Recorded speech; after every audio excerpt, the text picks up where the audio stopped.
Bien, vamos a la lectura de la palabra de Dios en la bendición del Padre, del Hijo y del Espíritu Santo. Amén.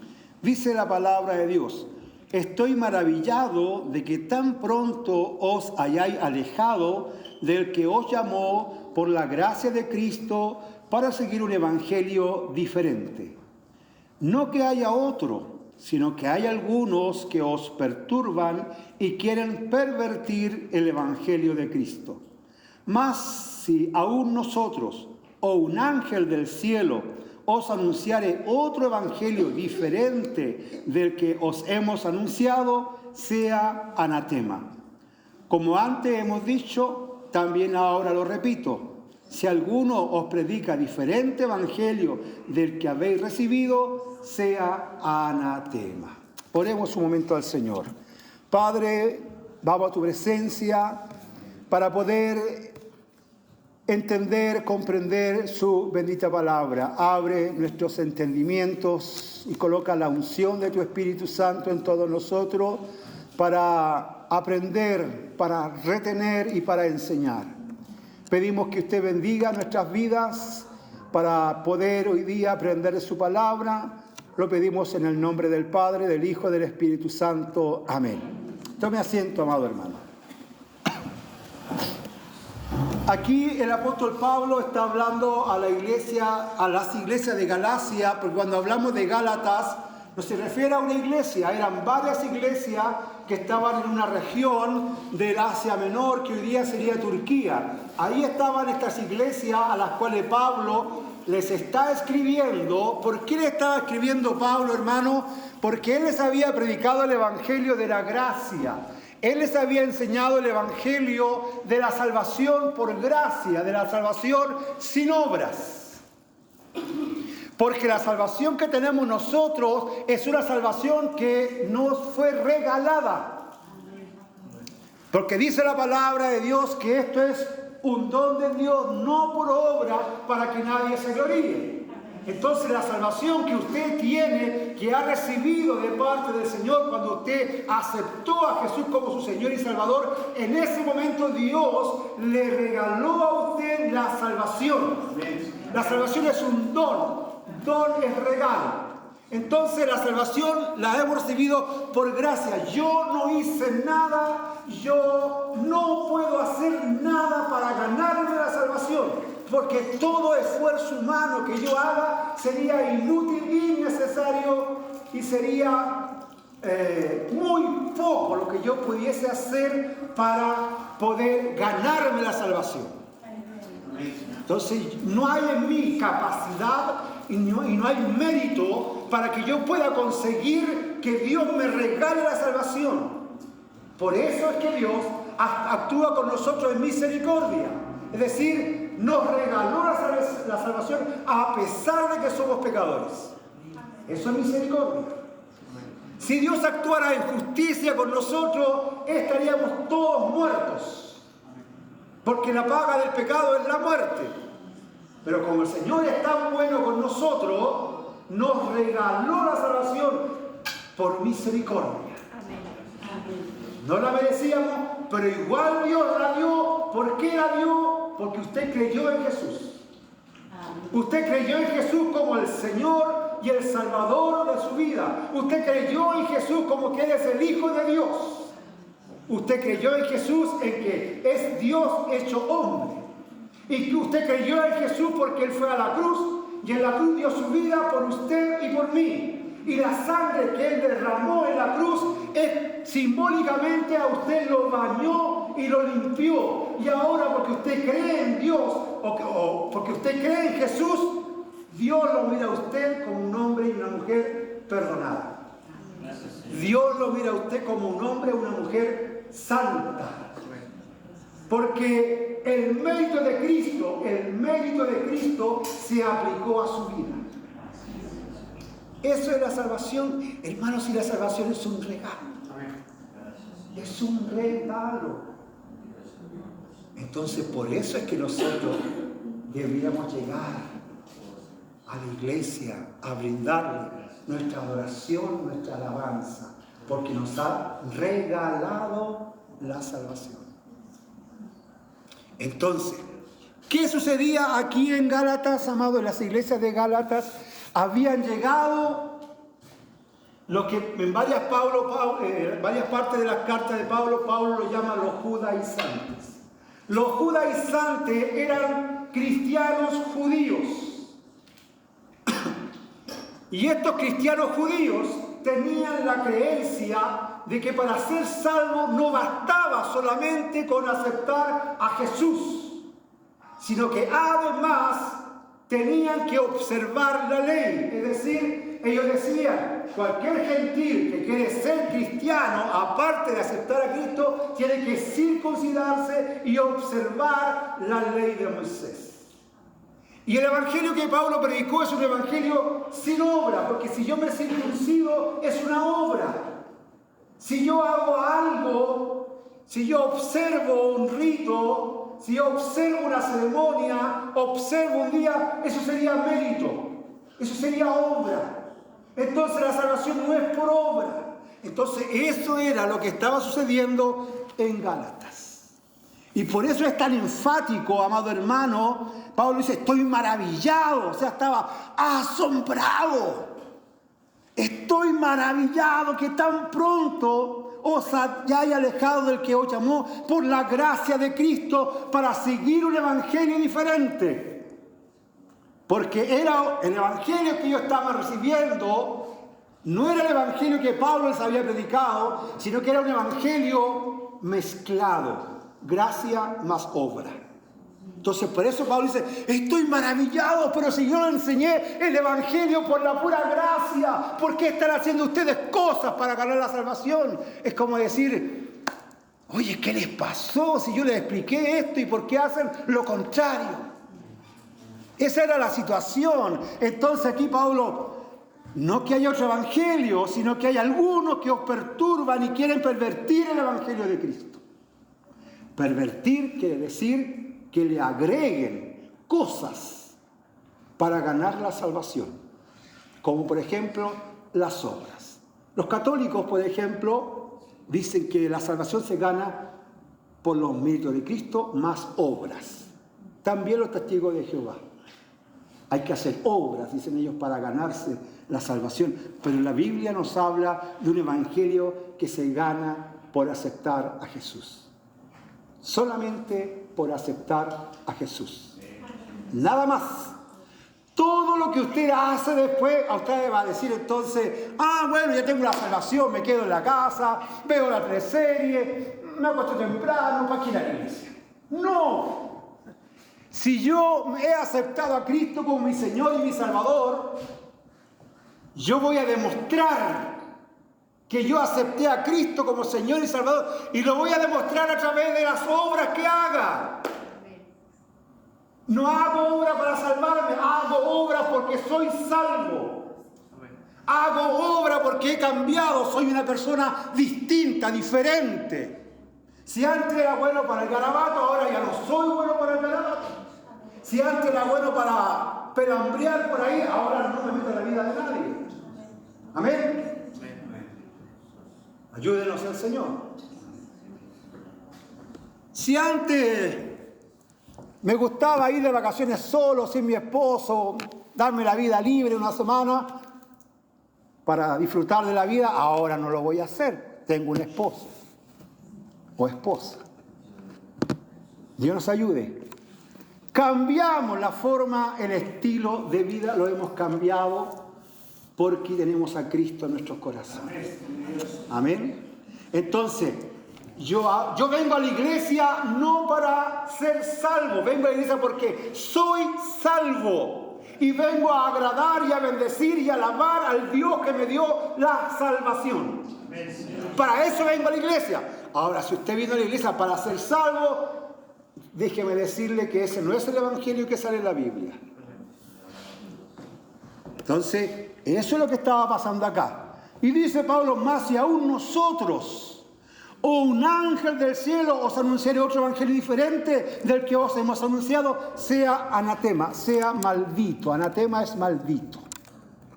Si alguien a usted le enseña un evangelio diferente del que está en la Biblia, es una persona maldita por Dios. Y por supuesto que lleva a la condenación eterna. Dios nos ayude. Hoy día convivimos, hermanos, con muchas sectas. Veamos algunas características. ¿Qué es lo que es una secta? Es lo que usted está viendo en la pantalla.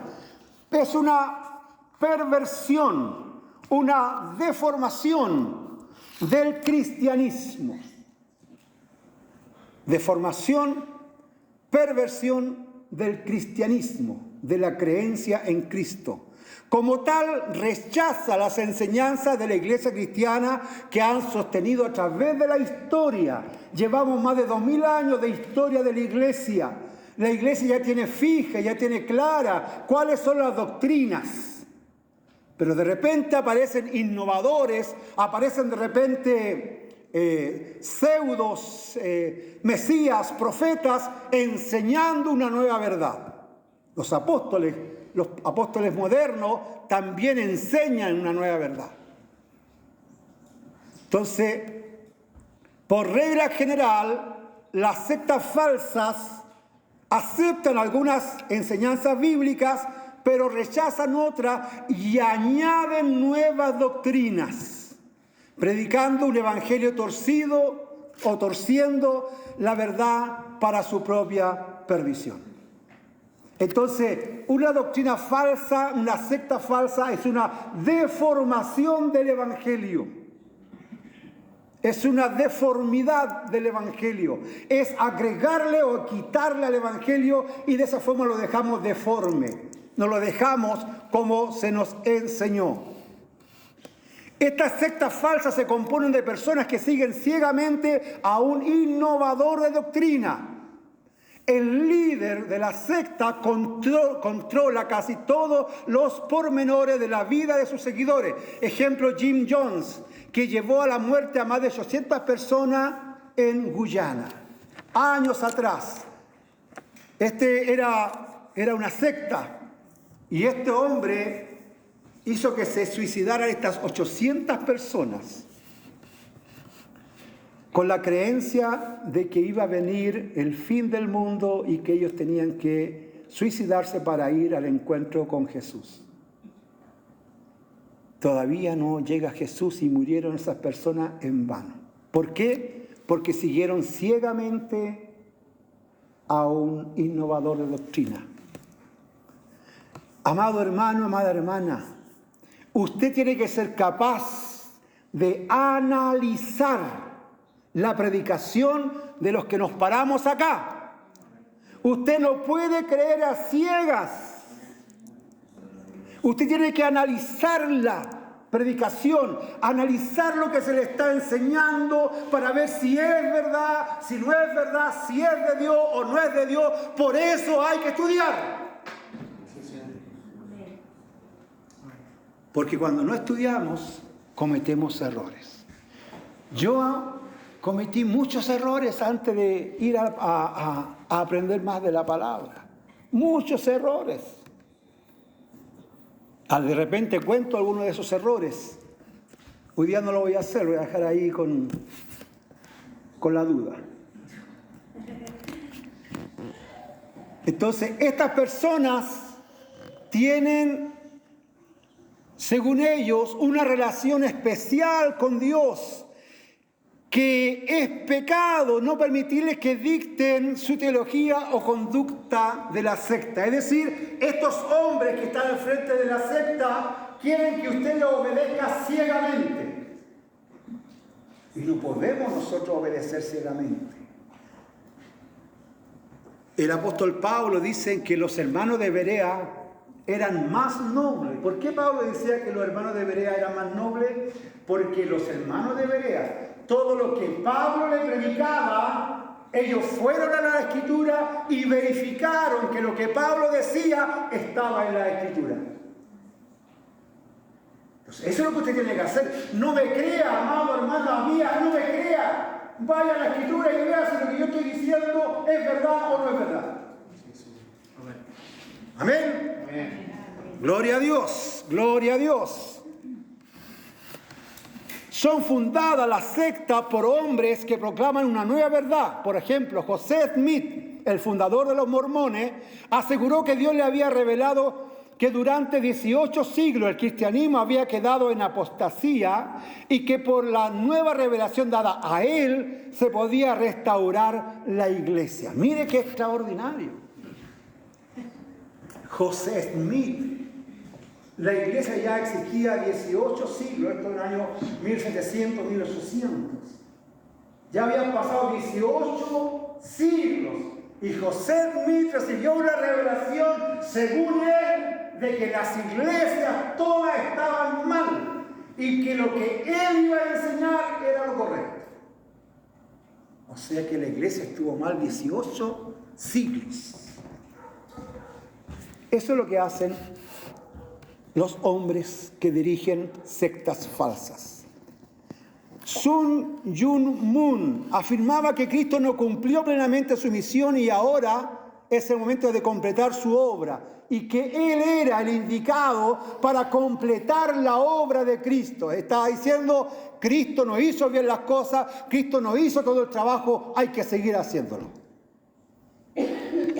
Por supuesto que es falso. La obra de Cristo quedó completa en la cruz. Cuando el Señor estaba en la cruz, una de las últimas palabras dijo, consumado es. ¿Qué significa consumado? Señor, la deuda está pagada. La palabra consumado se colocaba en los documentos mercantiles, lo que hoy día sería una factura. Cuando usted va a una parte y le pagan la factura, abajo le ponen cancelado. Eso quería decir la palabra consumado. La deuda del hombre con Dios estaba cancelada. Yo la pagué, Cristo la pagó. Dios nos ayude.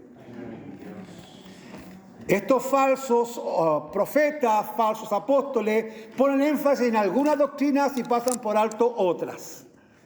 Por ejemplo, los testigos de Jehová recalcan el amor de Dios, pero rechazan la ira de Dios y su justicia, así que rechazan la doctrina del castigo eterno. Para ellos, para los testigos de Jehová, la persona cuando muere queda en un estado de inconsciencia. Cuando Cristo venga, dicen ellos, van a resucitar y van a tener una segunda oportunidad para ser salvos. En ninguna parte de la Biblia sale eso. No hay segundas oportunidades para ser salvos. Es en esta vida donde nosotros decidimos el destino de la vida venidera. Amén. Las corrientes teológicas hacen lo mismo. Los liberales afirman la humanidad de Cristo, pero abandonan la divinidad, promulgan la justicia social, pero pasan por alto la moralidad personal. Hay teólogos liberales que aceptan a Jesús como una persona, pero no aceptan la divinidad de Jesús. No aceptan que Jesús hizo un milagro. Para ellos eso es mito. Eso son leyendas del pueblo judío, pero no aceptan la posibilidad de que Cristo haya resucitado enfermo, no aceptan la posibilidad de que Cristo mismo haya resucitado y ascendido al cielo. Eso son, escúcheme, teólogos liberales, hombres que estudian la palabra de Dios, pero que sacan de la palabra de Dios o rechazan de la palabra de Dios todo lo que es milagro. Otra corriente. Y tratan de explicar los eventos milagrosos de la Biblia, tratan de explicarlos con fenómenos normales. Hay una historia que yo la escuché cuando estaba estudiando en el instituto. Se dice que había una clase donde había hermanos de diferentes iglesias. Entonces había uno pentecostal bien avivado y cuando el profesor hablaba y decía en la clase, gloria a Dios, aleluya, lo que hizo mi Señor. Entonces el profesor empezó a hablar del mar rojo y que el Señor abrió el mar rojo y el hermano ahí, el pentecostal, gloria a Dios, el Señor tiene poder para abrir el mar rojo y que pase el pueblo de Dios.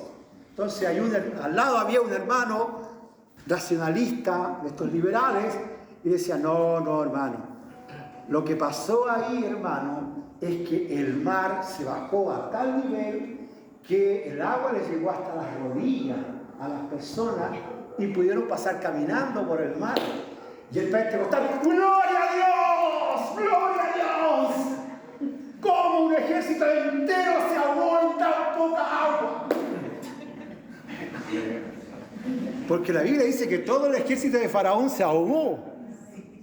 Entonces, se ahogó en tan poca agua. Ayúdenos el Señor. Estas sectas falsas, ¿no es cierto?, introducen fuentes de autoridad ajenas a la Biblia. Por ejemplo, algunas sectas tienen sus propios escritos autoritativos. Joseph Smith afirma, el fundador de los mormones, que encontró tablas de las cuales se escribió el Libro de Mormón. También supuestamente encontró el manuscrito La Perla de Gran Precio y escribió doctrinas y convenios. Dicen él y ellos que junto a la Biblia esto constituyen sus principales fuentes de doctrina. Es decir, colocan a los escritos de Joseph Smith al mismo nivel que la palabra de Dios. Entonces, ellos hacen sus propios libros y le dan tanta autoridad a sus propios libros que lo igualan a la Biblia y a veces sobrepasan a lo que dice la Biblia. Es una característica de las sectas falsas. Se conoce a una secta falsa o a una doctrina falsa cuando rechazan la doctrina de la Trinidad y la deidad de Cristo. Nosotros creemos en un Dios trino, una deidad trina, Padre, Hijo, Espíritu Santo. Los tres están bien identificados en la Biblia. Se habla del Padre, se habla del Hijo y se habla del Espíritu Santo. Los tres hacen cosas en la Biblia. Podemos decir que el Dios Padre es el creador con su voz. El Hijo ayudó en la creación. El Hijo es el redentor del hombre. El Espíritu Santo es el que está con nosotros ahora, el que nos da dones espirituales. Los tres tienen actividades y funciones distintas. Por eso creemos nosotros en la Trinidad. ¿Y para qué decir de la deidad de Cristo? Nosotros creemos que Cristo es Dios. Nosotros creemos que Cristo es Dios hecho hombre. En teología eso se llama la doctrina de la... Tenía la palabra. Sí, cristología, la doctrina de la... se me fue la palabra. Pero la creencia es que lo divino se unió a lo humano. Cristo tenía una doble naturaleza. Tenía una naturaleza divina y una naturaleza humana. Eso es lo que creemos nosotros. Pero algunas personas no creen esto. Y creen que Jesús fue solamente un hombre común y normal. Incluso los agnósticos creen que cuando el hombre llamado Jesús se bautizó, descendió sobre él el Espíritu de Cristo. Y cuando fue a la cruz, antes que muriera en la cruz, el Espíritu de Cristo salió de él. Porque el Espíritu de Cristo era Dios y Dios no podía morir. Entonces se sacan diferentes doctrinas y enseñanzas acerca de Cristo que no validan la divinidad de Cristo. Entonces, cuando alguien no crea en Cristo, que Cristo es divino, que Cristo es Dios, eso es una doctrina falsa. Así que no tiene usted que escuchar ese tipo de doctrina, porque es falsa. Cristo es divino. Cristo es Dios hecho hombre.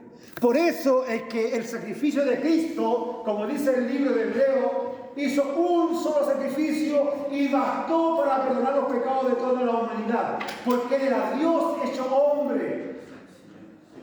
No era un hombre común y corriente, era Dios hecho hombre. Por eso su sacrificio es eterno y tiene un valor infinito. Y por eso es que toda la humanidad puede ser salvada, toda la humanidad puede ser llevada al reino de los cielos por el sacrificio que hizo Cristo, el Dios hecho hombre. Bendito sea el Señor. Las sectas falsas cambian de tiempo en tiempo sus doctrinas. Por ejemplo, amados hermanos, los testigos de los mormones decían que la gente de color negra, la raza negra, era negro por un castigo de Dios. Que Dios los castigó cuando llegaron acá a América, habían dos tribus, pelearon, los que perdieron, Dios los castigó y les colocó la piel negra. Eso es lo que decían los testigos de Jehová. Pero en el año 1978 hicieron una nueva declaración diciendo o permitiendo que la gente de color pudiese iniciarse en los ritos y gozar de los privilegios de los mormones. O sea, pasaron más de 100 años en donde ellos decían que los negros eran negros porque era un castigo de Dios. Y después de los 100 años dijeron, no, sí. No era eso. Ahora pueden ser mormones también los negros. Los testigos de Jehová, amado hermano, han predicho varias veces la segunda venida de Cristo. En varias ocasiones ellos han dicho Cristo viene y han dado fechas. Y ha llegado la fecha y no ha venido Cristo. Entonces dan ese tipo de cosas, amados hermanos, que profecías que no se cumplen. Ahí tenemos una característica de falsos profetas, de falsos maestros, cuando se atreven a dar fecha y esa fecha no se cumple. Son personas, hermanos, son personas incautas, son personas que no se dan cuenta o no entienden lo que dice la palabra de Dios. ¿Qué dice la palabra de Dios referente a la segunda venida de Cristo? ¿Cuándo va a ser? Nadie sabe cuándo va a ser la segunda venida de Cristo, pero hay algunos ilusos que se atreven a dar fecha. Si a usted alguien le da una fecha para la segunda venida de Cristo, es un falso profeta, una falsa doctrina.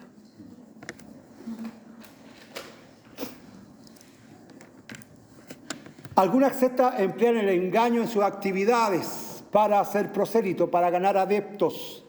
Se presentan como evangélicos que creen en Cristo, sutilmente buscan terreno común al comenzar su conversación con la gente y no exponen sus doctrinas chocantes hasta que las personas evangelizadas ya han sido completamente convencidas. Es decir, cuando empiezan a hablarle, son cristianos comunes, creen en lo mismo que nosotros, pero cuando vamos al detalle de la doctrina, ahí empezamos a ver diferencias.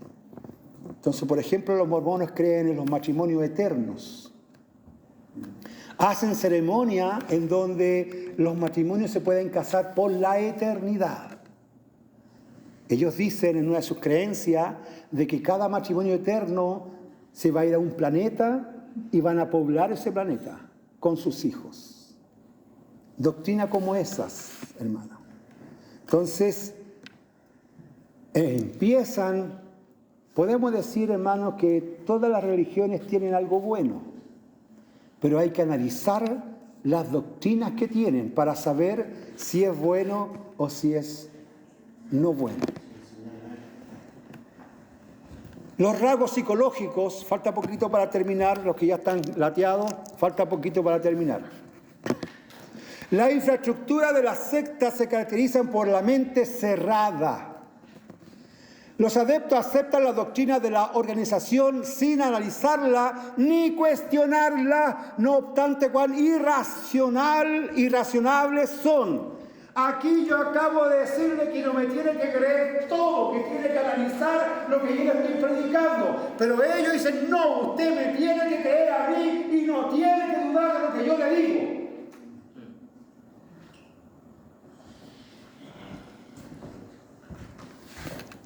Tenemos que tener una mente amplia, analizar y comparar.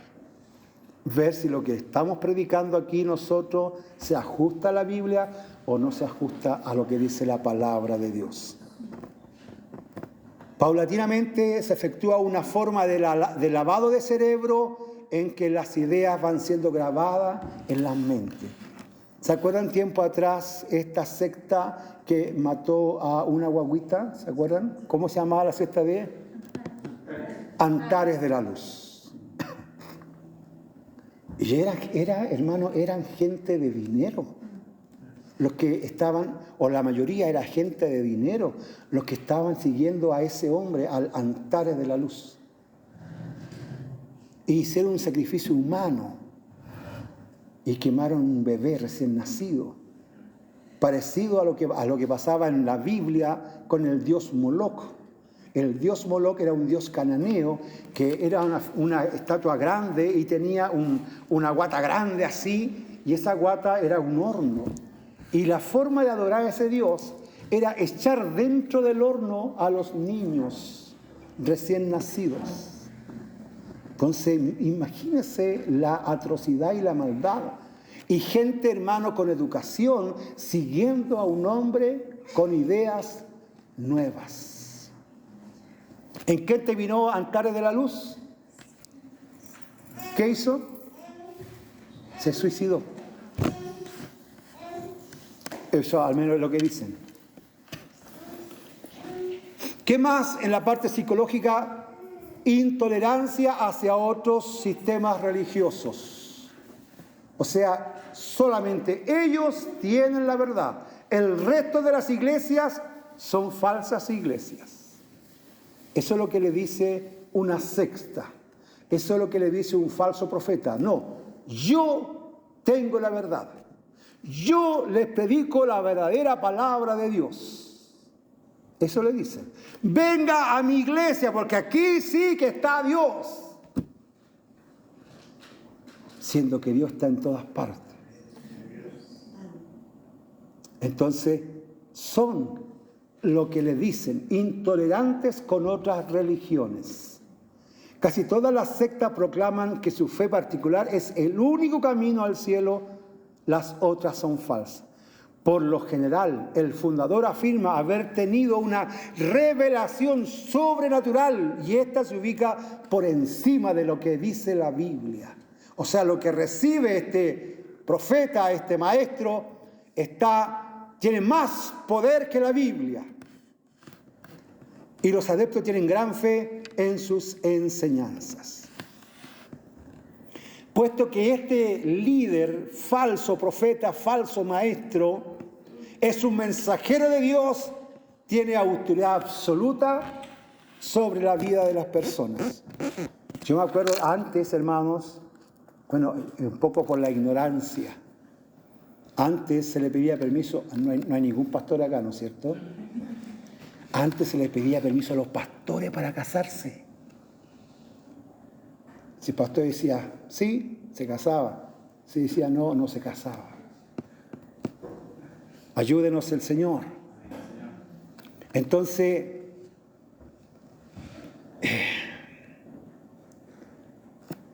no se puede ir en contra de lo que ese líder dice o hace.